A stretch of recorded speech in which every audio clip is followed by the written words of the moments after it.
Good morning, this is Bill Baruch with MF Global on Friday, October 7th with the grain report.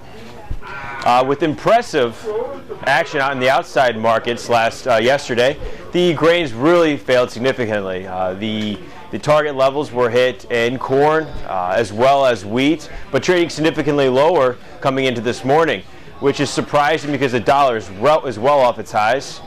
The corn trading this morning, it's $5.97. And now does have support at $5.90. I like to think to remember support or resistance levels in the past, whether it is earlier in the week or earlier in the year, and write it down. Now, earlier in the week as well as end of last week, the $5.90 level played pretty importantly in the market. I'd like to see some support around the $5.90 level coming in this morning. However, with the outside markets, the stocks moving lower and the dollar trying to consolidate at its halfway retracement from the September 15th lows at around 78.50, we could see more pressure to the downside in the corn, as well as the wheat, which does not look pretty this morning either. Don't forget we have the double bottom from Monday, Tuesday in the wheat down at 5.96 3/4. However, coming in this morning, trading at 6.08 and again, well off its highs around the 6.40 level. Now this will, and I would expect, test those lows. Now if this breaks it, we could be looking to an extension to the downside.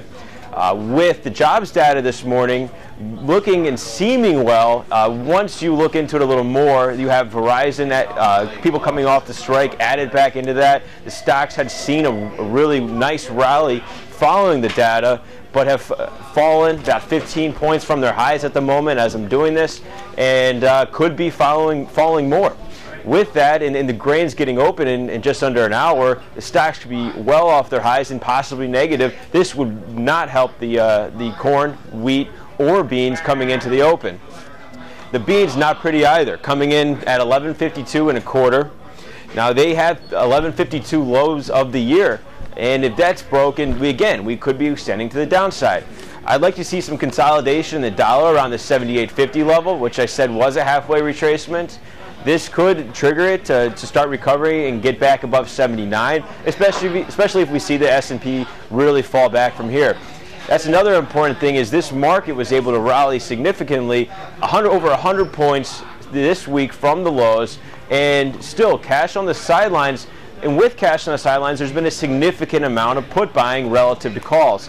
I think these are people making big bets that this market does fail, and all it is a trade. It's a rally and should be faded and should be sold because we are in a range. And once this thing builds up some steam to the downside, who knows where it could go.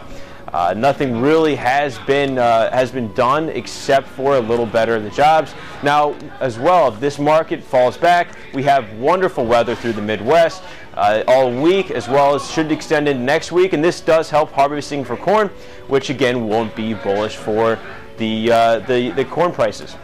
Now, if you want to discuss any of this any further, my number is 1-866-790-4371. Please give me a call. And remember, futures trading involves substantial risk of loss and is not suitable for everybody. Thanks.